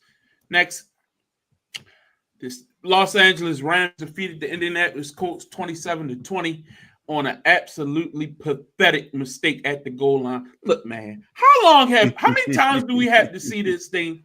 The same thing. Hold on to the football until you cross. I don't care. Wait till you go to the back of the end zone, then drop the ball. This is just stupidity. The Colts were dominant. If you watch this, I went back and watched the game. The Colts had this game in hand. This should not have. And then a blown coverage late in the game, 20-20 with a minute and some change left. How do you blow the Colts are for real? The Colts, all that is say, If you have not thought the Colts was a legit team, think again, because they went up to LA and they wanted it. They man, I got faith in them. So they not going nowhere. They sticking AD around. Mitchell is the person that you're speaking of, which Yes. he prematurely celebrated. He also was the one that got the holding call when Jonathan Taylor broke on that the long 50-yard run. runner on a 50-yarder. So, homeboy, This game could have been a blowout. if you were the dog, if you want to see a guy in a doghouse, just look at AD Mitchell this past week for the Indianapolis Colts. Jeez. I'm quite sure he got a lot of presses his way and things like that. But that was, you're right. I think the Colts are serious.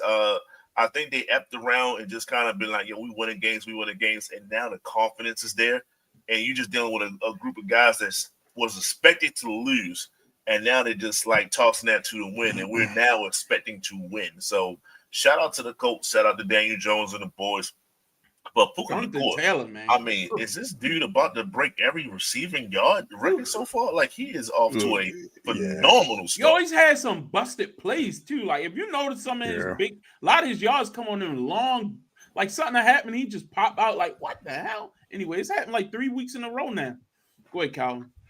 Yeah, look, like you said, the Colts should have won this matchup. I still don't believe in Daniel Jones. I'm trying to understand where this resurgence came from. But they deserve to win this ball game. But like you said, Puka's probably playing as the best receiver thus far this year.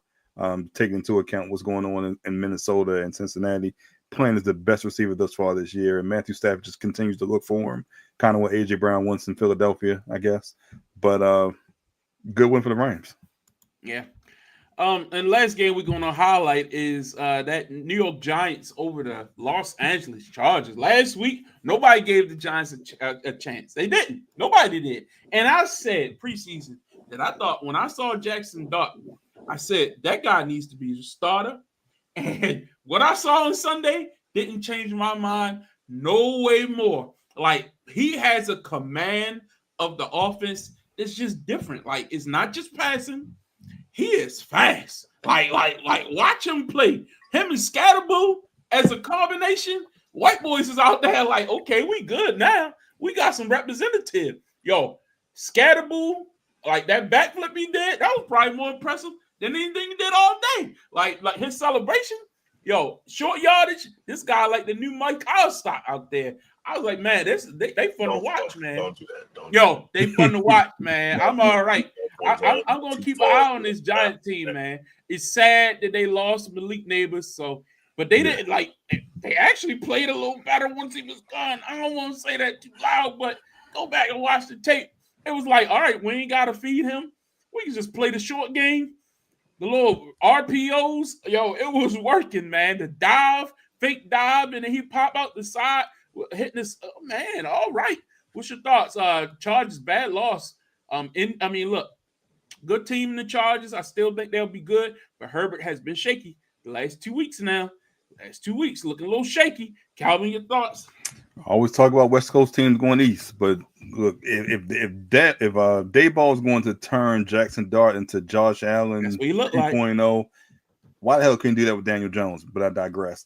Look, if he's going to play like this, and you don't have that number one in Neighbors, so you kind of going to spread the ball around and try to create your own connection with another number one until you get Neighbors back next year, they could be an exciting team. Dare I say that they have their quarterback of the future, and if they continue to kind of mesh and you get another top draft pick next year and kind of build talent there, maybe Dayball saved his job. We'll see. He's an offensive coach. He's credited with creating or helping to create Josh Allen. So we'll see what he does with Jackson Dart. But at least the Giants will be exciting going forward. I think this year they'll think that they have the potential of a great offense. They'll be downsides to the rookie quarterback. We know that, but as long as you continue to see that growth from Jackson Dart and even the connection with Scatterbo, now you have this running back, quarterback, receiver. They'll be exciting to watch. Yeah, Justin.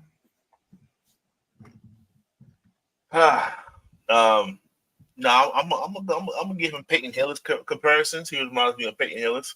We're gonna stay away from the Tampa Bay Hall of Fame. You don't like the Mike Allstott comparison? Absolutely not. But no, they play good. I think I think that travel does have something to do with it. So I agree slightly with Calvin, but more so, I think they just underestimated this team. I think the Chargers probably walked in there thinking like, "We're about to smash this Easy team." victory. A rookie quarterback. So that we know they're not necessarily worried, and they got hit in the mouth, and they did not recover. So this leads to question, and this is what Larry was kind of talking about earlier. Like, so you got hit in your mouth by a team that you didn't expect. Is this the same Chargers team that's just been winning a few more games? This is the type of game you're supposed to, once you get hit, you hit back. You're supposed to eventually then beat this team. They didn't. So it's one of those things where all you guys, as tough as y'all say that you guys are, the jury's still out. I know Kansas City looking at it like, oh yeah? Oh yeah, wait till our next game. Don't worry about it. So, interesting. Yeah. I mean, the division does matter. You lost 2 in a row now, so we'll see. Coming back down to earth. Shout out to Malik Davis, out for the year. Unfortunate, man, but it seems like there's a lot of that going around the league right now. So the rest of the matchups, any other matchups that jumped out to y'all that we didn't highlight? I mean, I thought that that Chicago Raiders game was crazy, and you saw the at the end. Caleb thought losing another close game, and then they missed the field goal. All of a sudden, they went to joy. You know, the Bears pulled out a victory on a missed field goal at the end for Ashton Jeanty. God, boy, he looked good though, boy. He looked good. But that's it for me. Calvin, any other game jumped out there at you from this past weekend? Miami and the Jets. We talk about the injury bug, and Tyreek Hill's out for the year as well. That looked ugly. Snack, crap, pop. Yeah, that looked ugly, and glad to see him. I guess in good spirits, but I guess that was adrenaline still pumping because that looked ugly. And I didn't realize they were talking about how like he tore his ACL as well. He tore everything. He tore it, and so Or he does. This is the look that you have when you don't have to play with Tua anymore. But I thought I thought his contract was like he only got bonuses per game or something like that, so he's missing out on a lot of money. I think he was literally crying, smiling and stopped from crying. Like it was more like a, you know what I mean? Like he tried to play it off. Just spit positive. The match I want to highlight is the Falcons and Washington. Not necessarily because of that, because Michael Penix had a bounce back game. I want to stand on what I said last week. Kyle Pitts looked good too for one. Kyle did look good. Yeah, I think the boy had a concussion last game. Like he was so bad, and now he just turned it around and was like, okay, he's back to his normal self. I think that boy was playing with a concussion, guys, and they just did. I guess it went undiagnosed, so he was good enough to answer some questions. But this is the Michael Penix that you should see moving forward. It shouldn't be too much deviation from that. Okay. But yeah, it was some interesting games. It was some interesting games. But let's move on. Talk about this coming week because we got some matchups we want to highlight. Week 5 has starting of bye weeks. Got the Bears, the Falcons, Pittsburgh Steelers, and the Green Bay Packers all out on a bye week. But we do have some good matchups this week, starting with Minnesota Vikings and the Cleveland Browns. I'm not saying this is a great matchup, but I'm interested to see what Cleveland looks like as they made the decision to move on from Joe Flacco. Dylan Gabriel will now be the starter. We know that Minnesota is without their starting quarterback, so they struggled last week losing to Pittsburgh. I think this is a bettable game. Who you got? Calvin, I'm going to go with you first. Who you picking this week? Cleveland, Minnesota. I'm gonna go with Minnesota. I think more so what's going to help them is they're already over there in London. They have back-to-back Europe games. I know they were in Ireland last week.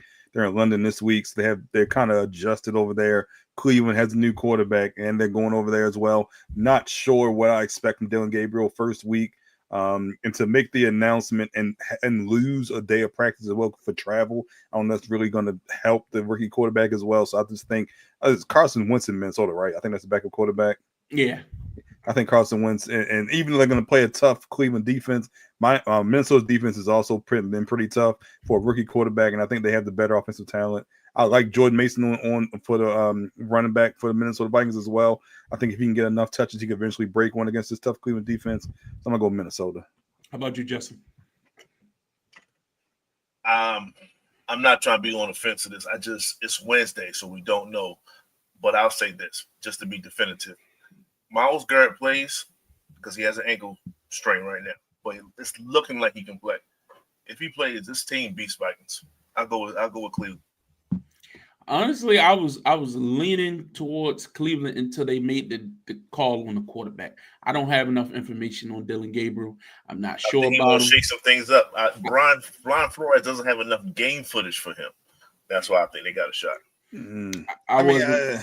I wasn't that unimpressed with Flacco. I thought Flacco had some receivers that really that's let the him down thing I last have. weekend. That's the problem I have. I don't think this was a quarterback play like Flacco was playing bad. You're still giving Dylan Gabriel the same weapons that let Flacco down. So why am I going to expect any different with a rookie quarterback? Now, can he make more plays with his legs? Because Maybe. he plays with his legs. That's the exact reason why. But you still, but do you Flacco trust the was receivers? delivering that ball. If you go back and watch that game, no, they was dropping a lot of passes. So a lot of passes. And week before, remember, this was the team that like if you go back like 2 weeks ago, who they beat? They beat Green Bay. Green Bay 2 weeks ago.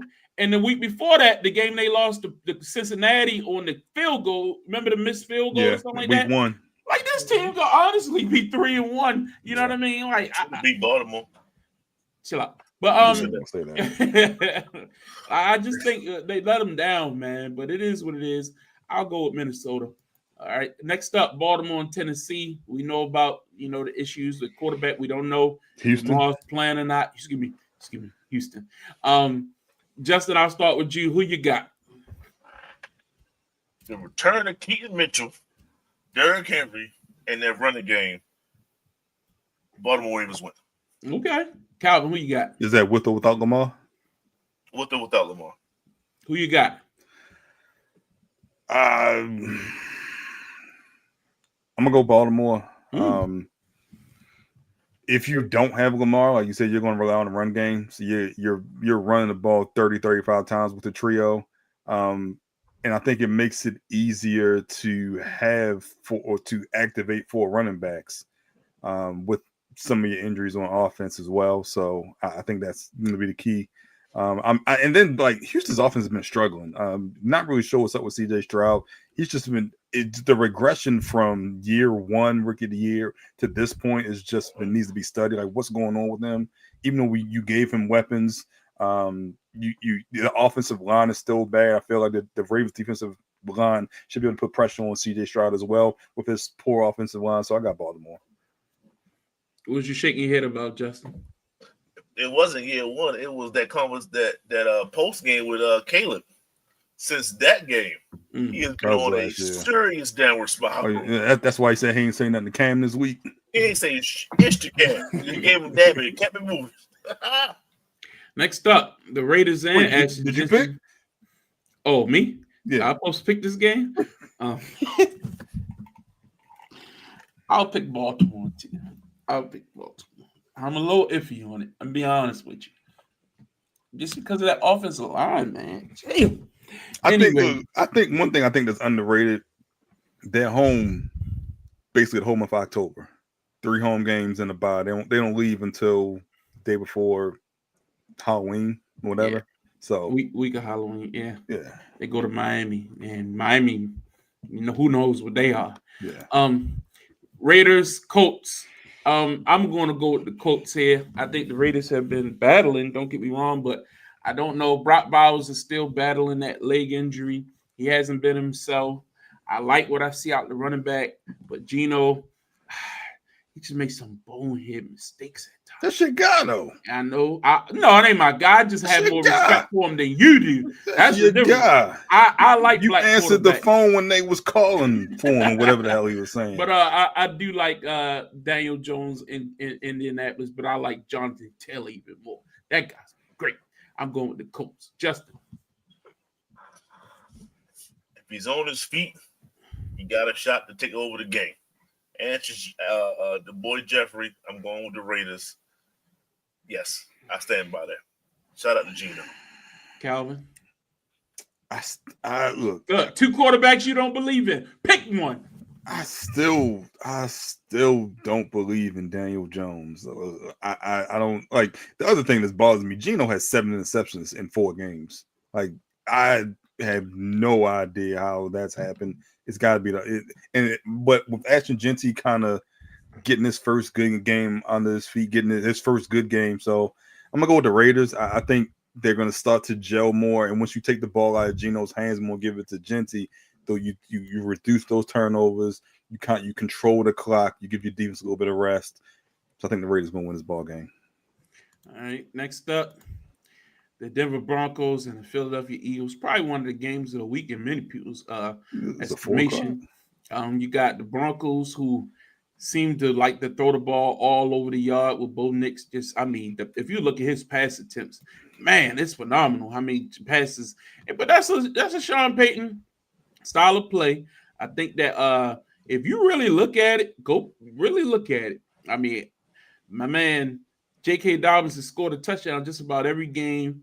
He's getting both running backs involved for the most part now. I think this Denver offense is coming around. The defense is the problem. This defense is not as advertised. A lot of people thought this defense was going to be a lot better, and they are not. So I think in Philly, they in trouble. I'm going with the Eagles. Calvin. This game is in Philly, which if it wasn't in Philly, I'd probably pick Denver. I'm still go with Denver. I need to see Philly play well. And that's all I'm saying. I need to see Philadelphia play well. I'm not high. Like you said, the Denver defense has been playing pretty below standards for what we expected. They put up numbers on defense in regards to sacks and turnovers, but just collectively, they haven't been playing well as a unit. I found out how bad Bo Nix was on Monday night when he put up those unbelievable stats in a win against Cincinnati. But I'm gonna go with Denver. I want to see Philadelphia play well consistently for 4 quarters. I just want to make sure everything's okay in his locker room because we saw what happened 2 years ago. I'm gonna go with Denver. Justin? I will also go with Denver. And to me, this is the AJ Brown effect. I want to see, are they going to try to quiet noise and try to force feed him, which will feed right into Patrick's PS2, Patrick Surtain, Junior second, whatever. And I like to see that matchup. That's a tough matchup. AJ Brown ain't the fastest, so that fits towards Patrick's style. And we will see what happens from that. And like you said, I think they're finally getting both running backs involved. That's Denver, and they're going to put pressure on Philadelphia. So I like Denver to get. Philadelphia ain't going undefeated, so I like to see Denver in this. And I think the exact opposite is going to happen because they don't use him, so it's not like they need him to win. So it's like, okay, you pouting, go, you go let the best corner cover you, and we'll do everything. Because quietly, we're gonna use the decoy. Quietly, Devontae Smith, haven't been horrible. Like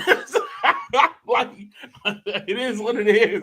Another reason why we making quotes, because why am I getting the same targets? That's why we got 2 of y'all. Like, it is what it is. Sorry, I'm going to Eagles. Next, Tampa Bay and Seattle. Up in Seattle, got the Seahawks, who have quietly been playing pretty solid football here lately. I'm coming along, running the ball very good. I like what I see for the most part. Tampa Bay coming off of that tough loss to Philadelphia last week. I'll start with you, Calvin. Who you got?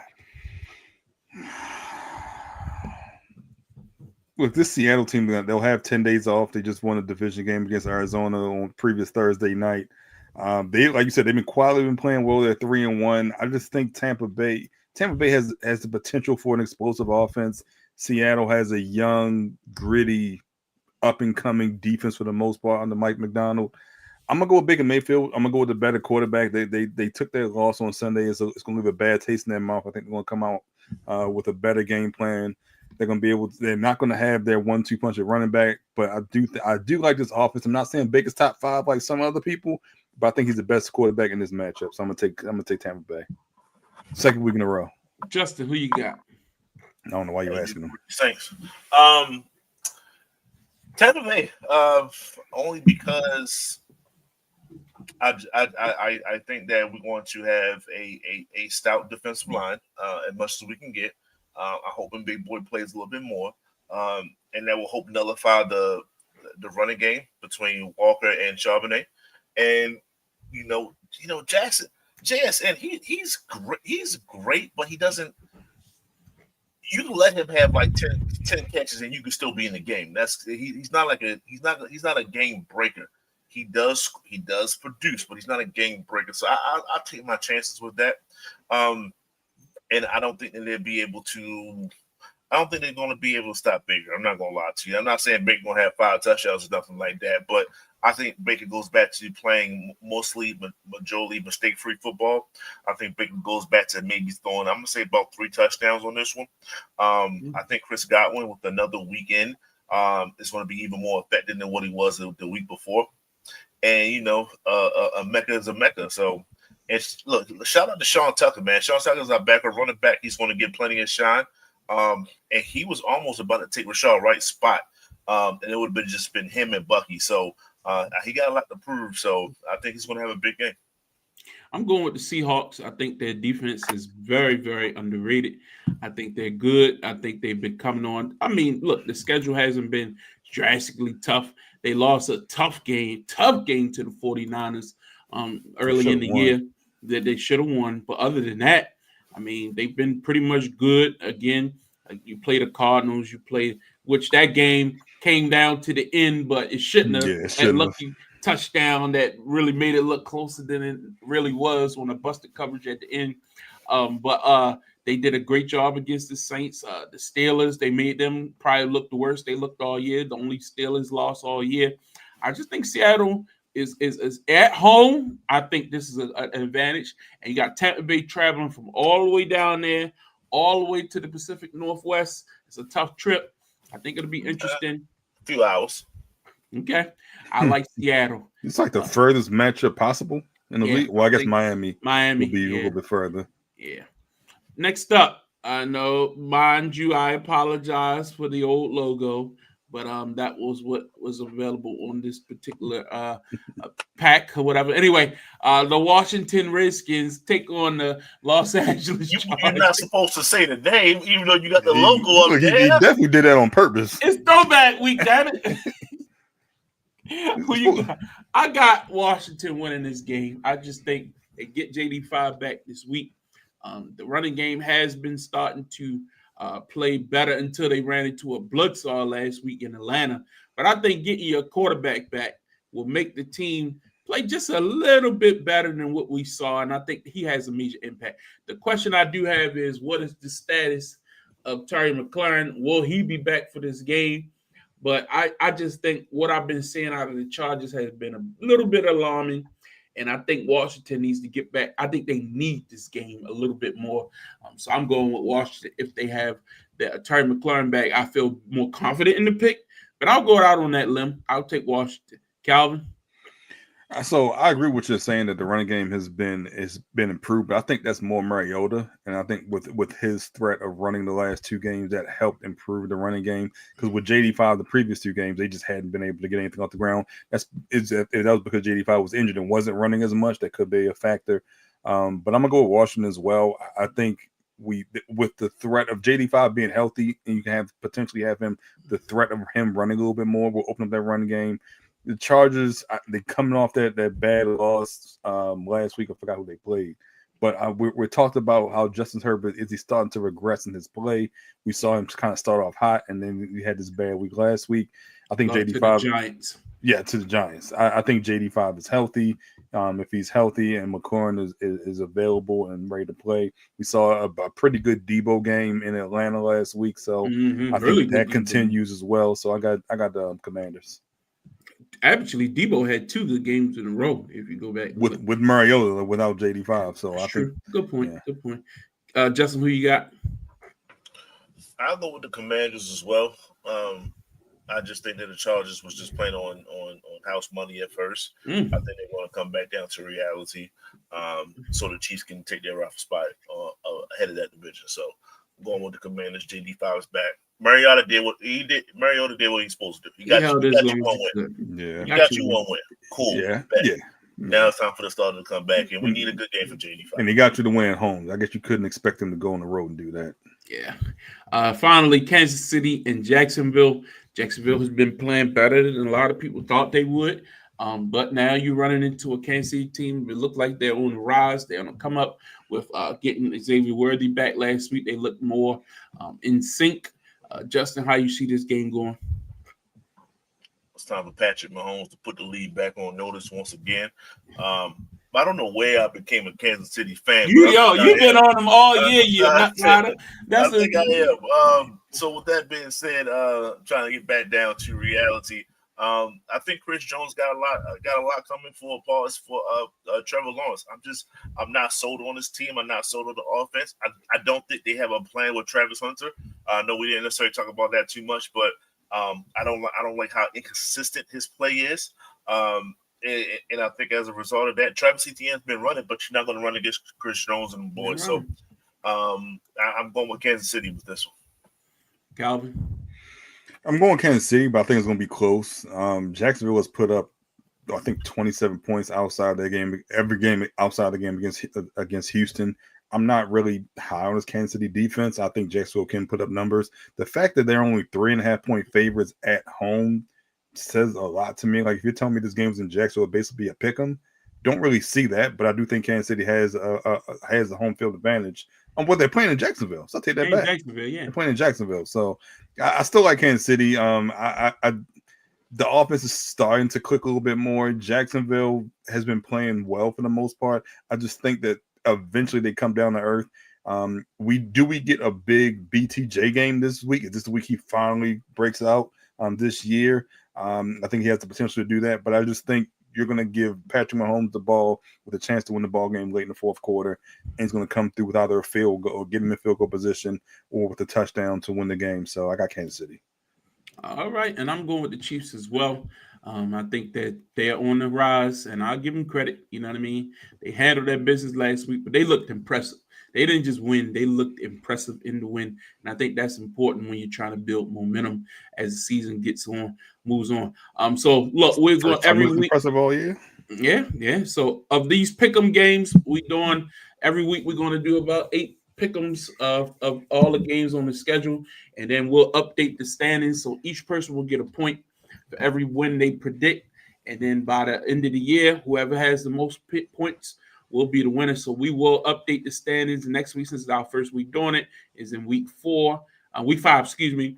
We'll go on, maybe towards the end of the season when teams start resting people, stuff like that. And we'll show the chart of how many wins each person has each week, and we'll continue to update it. So I don't want nobody to start picking no chalk stuff just to try to get the win. Go say it with your chest. Get off the fence. You know what I mean? Sometimes you got to go out on the limb. That's what we used to do on the LNC Lock Show all the time. Sometimes you don't just take whoever's the point of advantage. No, go with your gut sometimes. Take a chance. Have some courage of your convictions. Don't just do it because, it's a safe pick.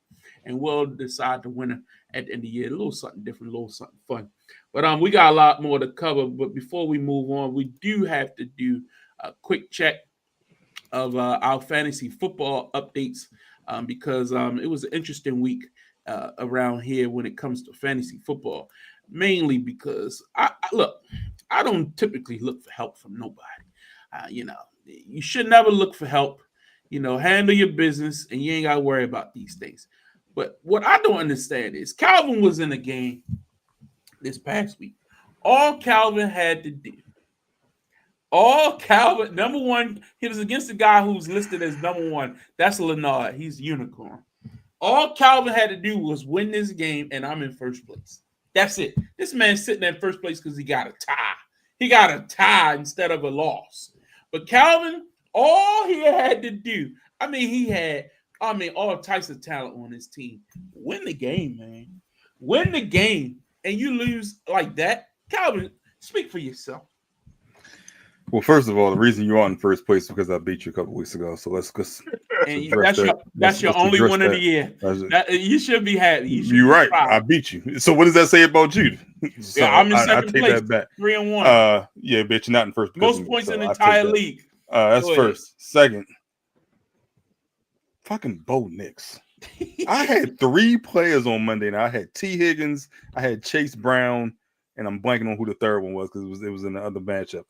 Bo Nix went to work. And Bo Nix put up like 95 points And I'm like, y'all didn't run the ball. And I feel like JK still at 100 yards, I feel He like. did. Mhm. And he scored 28 points, but like every touchdown was by Bo Nix, except for one. Mario Hampton scored. Yeah. So, and the bad part is, I went into Monday and I looked at it. I'm like, oh, I'm up like 70, 80 points. I got 3 players playing. Not even worried about it. I woke up Tuesday morning, look at it, and I'm like, I'm looking at it. And I'm like, I'm looking at the points. Like, how the hell is it? Why did I not win? That was by a point. Well, I don't even know. You know what makes it even worse that I didn't even realize? I had 2 quarterbacks. Both my quarterbacks put up 90 points at least. I think I had Jordan Love had 90. I think Dak had 92.5. If I started Dak, I would have had an extra 2.5 points. He probably would have won. And I would have won. Pathetic. But both of them put up 90, so I can't be mad. But yeah. Pathetic. But let's talk to somebody who actually won this week. Myself and Justin. Justin, you got a big victory this week. You're in the win column, back to 500. What you Did you beat Chris though? So like, is that a big victory? I did have a bye week, so I definitely had a bye week. So you know, he still had to acknowledge the boy, but it definitely was a bye week. So I'm not necessarily taking that one to heart. Just know that Patrick's back, and we're just going to see how far we can go. That explains a lot. So he's your fantasy football quarterback. Got you. See how far we go with that, and 500. You know, we can only go up from here, man. So that's what we're going to strive to do. Yeah, it's been a tough week for injuries when it comes to fantasy, man. My team has taken hit after hit after hit, and it is what it is. I don't want to. CD Lamb's still down. Jalen Warren was out this week. I went out and tried to add some firepower. Malik Neighbors is done for the year. Lost. I thought you had Malik Neighbors. No, in another league. That was I'm in first place in 2 other leagues that you're in as well. You're in first place in your father's league. Yes. Are you in there? I think I'm in second. I'm right behind you, Ina. Yeah, I don't know who's in second. I don't check look it behind out. me. But anyway, mid bag of shells. But in the other league, I'm in first place in that one. But it's been an interesting week, losing big time players in NFL. So we'll continue to monitor that. Let's move on. We got a lot to cover, and we only got 15 minutes to do it. So let's hop to it. So the NBA is coming up very quickly, and we're going to preview some of these divisions leading to the season. But tonight we're going to start with the NBA Southwest Division. Very competitive division in many respects. When you got the Dallas Mavericks led by a team that has probably the most talent, many people will say, in the division, with a Kyrie Irving, Anthony Davis. They drafted a Cooper Flag, so we'll see what he's doing in his rookie campaign, how much playing time. We know about the big guys they have down there in Dallas and Lively and we'll see and Gafford, yeah, and they have talent. So I think if you're going to rank them, and you add KD to a Houston team that was already on the rise, and really played above what you would have expected last year, but into the playoffs, we saw that inexperience reared their head. They lost. Did they lose Fred VanVleet? So he's out for the year. Tore his ACL, so we don't know exactly what their rotations will look like coming into this season. Memphis, they traded Desmond Bane to Orlando, so that team will look a bit different. Wemby coming back after the injuries last year and some of the changes they've made to their team in the offseason. And then probably one of the biggest question marks is Zion Williamson. You know, the Ozempic has looked like it's been doing his job. If you look at some of the pictures from the off-season workouts and some of this is his new headshot. I know you can't really see it from here, but let me pull it up. I had his old one, and I went and Googled his new PNG headshot, and you put them side by side. It is very, very astoundingly different, and just how his body type is. He still looks like a big guy, don't get me wrong. But if you look at how Zion was looking even last year, wow, it's a huge transformation. It's going to be very interesting to see how much that's going to play a part into how he performs on the court. So we got a lot to really cover this season with the NBA Southwestern Conference, and we're going to take it beat by beat. Calvin, I'm going to start with you. Who do you have winning this division? Who's the team you're looking most forward to seeing as a surprising outcome? Maybe they might shock a few people. Yada, yada. What's your overall thoughts? Let's start. I got Houston winning this division. I think you add that young core with a KD, and I think their biggest issue was they weren't able to score sometimes in the half court. And you add someone that can arguably one of the top 5 greatest scorers just of the basketball in all time, and Kevin Durant, and he does not have to guard the best opposing player defensively because you have multiple players that can do that. And in the half court, when you need a bucket, he can get you that bucket as well. They have depth in the front court as well. The only thing they're missing is that Fred VanVleet, because now you don't have that primary ball handler. So now you got to figure out how you're going to maneuver around that. But I have Houston win this division. Dallas, I think they're an interesting team. I don't know what to expect from them because Kyrie is not. I don't expect Kyrie back until after the All-Star break at the earliest. But one thing I didn't realize, someone pointed this out, they're a team full of Robins. Like their best players were always the second best player. Not Cooper Flag. Their best players were always the second best player. And now you put 3 of them together. What do I expect from that? AD and Kyrie, the other two I'm looking at. You look like you're about to question that.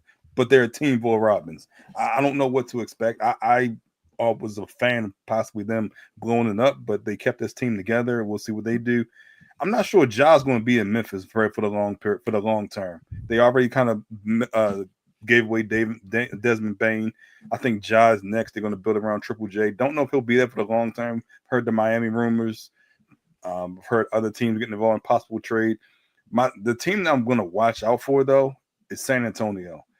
There's a rumor that Wemby grew an extra couple inches, so he's closer to 7'5" or whatever. They're deep in the backcourt. They signed why am I blanking on the left-handed guy's name from Sacramento? Fox? Yes, they re-signed Desmond Fox. De'Aaron Fox. Yeah, they re-signed De'Aaron Fox. And they also drafted Dylan Harper, Ron Harper's son. They have a ton of guards. Don't know how this really going to play out. I always thought that I think everyone believes if they knew they were getting the second overall draft pick, they wouldn't have traded for Fox. Not sure if he fits the time frame, but they are deep in that backcourt position.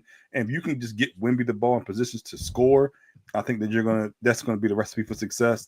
And New Orleans is a contract year for Zion. I don't know if he's going to be there long term, but this is definitely a contract year for him. He looks like he's in the best shape of his life. Don't know what to expect from them, but they're going to put up numbers. Just don't think they're going to play well defensively. But overall, this is Houston's division. I think this may be Houston's conference as well, but definitely Houston coming out of this division. Justin, your thoughts overall on the Southwest Division? I think 3 teams that you need to look out for is the Mavericks. I think they'll be able to weather the storm while Kyrie's rehabbing. Who did they get? They got Snitch and Yo to D'Angelo Russell. D'Angelo Russell. And that's serviceable until Kyrie comes back. Hopefully he comes back around All-Star break. So AD wasn't the main guy while he was with the Pelicans. He was the guy. That's what I was. Boogie. That's why I had that look. Boogie was cool. He was cool, but he wasn't the guy. AD was there before Boogie. But I mean, Kyrie was the main guy in Cleveland, but they ain't win nothing. Okay, but pre-Braun. But AD was the one that was kind of the. Okay. I was looking at take umbrage with. But yeah, so and they still got their front court, like you were saying. I think Love was going to take another step into being a dominant big man for this in the league. So I like Dallas. I like what they're doing, and we're going to see what Cooper Flag does. As long as he play with high energy. Still got Clay. Yeah. But you don't think he's playing out of position? Who's that? Cooper. Cooper's going to be fill it off. Whatever he can fill it in, that's what he's going to do. I don't think he can play the wing. That's the only problem I got. You don't think he can play the 2? In his rookie year, he can do that. In his rookie year, he can do it. I'm not saying once his body catch up with him and all that stuff, but right now I think he can.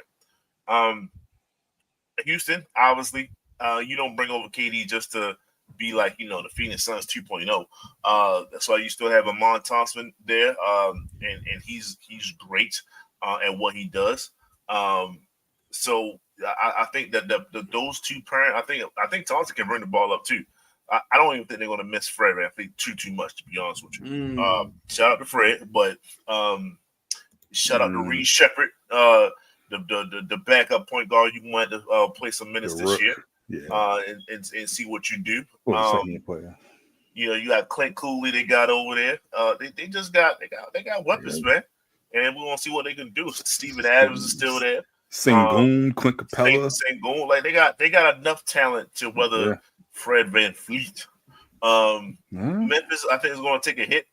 Like I said, I don't know how long John's going to be there. I don't think this is the same Memphis squad. I have no faith in Memphis, to be honest with you. And not every team in the division is going to have a successful year. So somebody got to take a hit.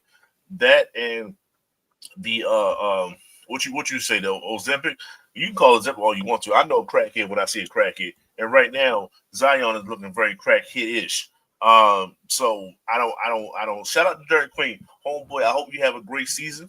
I hope you have a great season, but stay away from whatever Zion's on. I'll say that. And I don't think they're gonna make it either. San Antonio is the one I should look at. Wemby is going to have to take that next step in dominating, and I think this is the year for it. Hopefully, he stays healthy. Yeah. And you got the Aaron Fox. You had a whole offseason together. All the chemistry. You work out all those issues and things like that. Hit the ground running, man. This is the year that you're supposed to get. I'm talking about Wemby, Defensive Player of the Year and MVP. This is the year you got to start making that moves for it. So it's a lot riding on it, but pause. Just 7-4, man. Do what you're supposed to do. You're supposed to dominate this league. You got to start sometime. So those are the three takes for me: Dallas, Houston, San Antonio to be in the playoffs. Yeah, but I say all three making the playoffs. Calvin, how about you? Dallas, Houston, yeah, Dallas, those three making playoffs, yeah. So it's well, they'll be top. I think they'll all be top. Well, I don't know if Dallas will be top 6, but yeah. Let's say 8. Who's in the 8? Yeah, they're top. They're all top 8. Yes, those three. Okay, all right, I agree. The team I'm most interested in is Dallas. I just think the Kyrie being out thing that does matter, but it might free up somebody else to step up and handle the ball more and get some of those shots that he does. And then once he come back, he could just be the extra. This is not a Boston situation where Tatum is out, and no, I think they have enough firepower where this team should still be competitive, even though we know KD has his own injury history. And you never know when he'll be gone, but the big question mark is San Antonio, and y'all know me. I'm a forever Spurs fan. It's been some hard years, man, but health has still been the question. All the way back to Kawhi, it's hard to keep rooting for a team that can't stay healthy, and Wemby has to show me that he can play a full season. I'm not saying that they need to play him every night, but he has to be able to withstand the storm. He's a big guy, and he has health issues, so too talented to miss so many games. I don't want to see it. It hasn't been too many super tall guys who have lived up to the hype since in this modern NBA. It's unfortunate, but we'll see. Something always happens. Let's talk about this NBA Southeast division. So we've talked about the West. Let's swing over to the Southeast and run this down. I mean, you got again 5 teams. Washington, man. Tough times, man. I think it's obvious that they have no hope. Look, when you're relying on CJ McCollum and Chris Middleton as your come on, like make an effort. Anyway, I think Atlanta has some promise. I don't want to sleep on Atlanta. I think we should keep an eye on them. I'm very interested to see. Can a team of, when you talk about Robins, look no further than the Miami Heat. Can a team of Robins come together and make something happen? That's going to be a real question. I think a lot of people are high on Orlando and thinking that that's the team that's going to be the one to look for out of this division. But I think Atlanta can still compete, and it's going to be interesting to watch them. I thought they made some nice strides last year, and I want to see Charlotte. The jury's still out. Health is an issue. We need to see what they come of. But I really think this is a 2-team, maybe 3 if the Heat can get that act together. But I just don't see that from them. I'll start with you, Justin, this time. Your thoughts on the Southeast Division? I think this is a 2-team division. Washington y'all can kick rocks. Y'all can kick rocks with the Charlotte Hornets. Both of y'all can kick rocks together. And just in case y'all want to kick rocks in an exotic place, y'all can head down to Miami and kick those same damn rocks for all I care. This is Atlanta and this is Orlando, and we're going to see who's going to be the better team. Atlanta did their due diligence this past offseason. They bumped up their roster. They have a lot of people with a lot of hype to help out the deficiencies that Trae Young might have. So they backed. I mean, we're gonna see what KP can do. They picked up KP as well. If KP can give them 60% of the season, that's good for them. I mean, that talking about stretching the floor, geez, him and Trae Young, that's crazy. But I think the cream of the crop, the person that everyone's looking towards is Paolo. We want to see what he does this particular year. I know last year he was riddled with that injury. Took him out for like 40-something games or something. That was a crazy injury. So hopefully, I mean, I think that's an anomaly more than anything. But they got Desmond Bane, so they solidified their true guard / point. I like to see what Orlando does this year. I think it's their time to take that next step into maybe get into the second round and see what happens after that. So Orlando, Atlanta, and the rest of the division need not to apply. Calvin.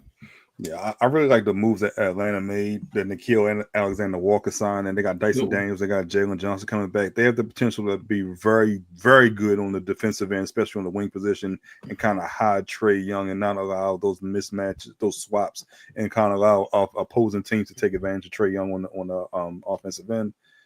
So I really like those matchups. I just don't know if KP can stay healthy. We still don't know what happened to him at the end of last season, and that's never been talked about. They are deep. They are talented.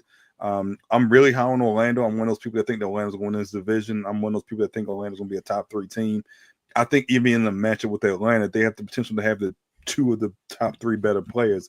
I'll take Paolo as the best player in this division. I think his growth, I think he has potential to be an MVP candidate. I've talked about that already. Miami is a team I think can make a move. I think they can be in the job race if they want to be.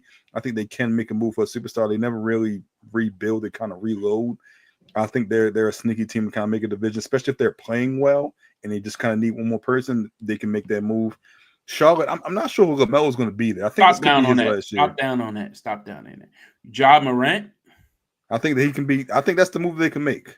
I'm not saying Ja Morant puts them over the top. Or no. I'm saying if they think that if they're playing well, they can make a move that they think puts them over the top. I don't think there's anything they could do to put them over the top in this division. I think their peak is 3rd in this division, in my opinion. Okay. They're not going to be better in Atlanta or Orlando, despite whatever move they can make. Okay. In Charlotte, I think this might be LaMelo's last year. They're just in purgatory. Like they play well, and then all of a sudden he's out for the rest of the year in mid-December, January. And Washington is Washington, but they did clear the decks. I think after this year they have the most cap space out of any team. Does that mean anybody wants to come to Washington? I'm about to say, who you clearing it for? No, but I mean, I like Bud. I like Alexander Sarr. They got some young players there, so we'll see what they could do. But I mean, let's be honest. Anyone that goes to Washington Wizards game is going to see whoever they're playing, not going to see the Washington Wizards. Yeah, unfortunate. But yeah, that's the Southeast Division. Next week, we will continue on with the Pacific. And we're going to do 2 of these every week leading up to the season. We got 3 weeks, 2 more weeks to go after this. And we're leading us all the way up until the beginning of the season on October the 21st. So that'll be interesting. But, yeah, pretty much. So it's football. Basketball is coming right back around the corner. MLB playoffs is going. College football had a hell of a week. James Franklin, I put you on notice last week, pal. You failed again. You failed again. That was pathetic. Like, come on, man. Come on. But college football last week, man, it was some crazy. I told y'all, Alabama, Georgia. I said Alabama had a chance. I said it. Like they got him. They got him. Man, that was wild. Any final thoughts before we get out of here tonight? I know it's 11 o'clock. We appreciate you all tuning in this week. We had a lot to cover. I left some off this. Like we had more, but we could go 2.5. That's just the type of show this is. Justin? No, I would just shout out to Roman on that one. No. we didn't get into wrestling. I had a bunch of wrestling slides that I was going to talk about with the upcoming pay-per-view in Perth and John Cena's final match announced for Washington D.C., which it was already hinted at. But tickets coming on sale in a couple weeks. Them tickets probably going to be expensive as hell. That was going to be my final thought. Did you see the prices for them already? Man, I see. I'm like, for a Saturday night main event, you want $7,500 for a ringside seat? Yeah, never. But the top, the 400 sections is crazy too. Yeah. Like, man, but they're going to sell them. Yeah, they're going to sell them. You know they are. My other thought, Orioles, please give someone else a shot at manager besides Mansolino. That's just me. That's just me. Okay. You don't agree? It's just not going to happen. Oh. Interesting. But we got a lot more we can cover next week. But folks, look, we can do, honestly, we got enough content to fill 2 shows a week. But you got to be here every Wednesday night for everything we got to talk about. We try to give you all the latest. And look, we ain't like First Take or none of these other shows. We go 2 hours straight, no commercials, straight to it. You're getting all content, no filler, and straight reactions. And you like get honest a shot thoughts. Of somebody. Take it what you want. Stay off the weed. We appreciate y'all. We'll be back next week for another edition. For Calvin, Justin, B.A. the Barber Harris, I'm Larry. We'll be back next week for another edition. Get off the damn fence. Y'all have a good night.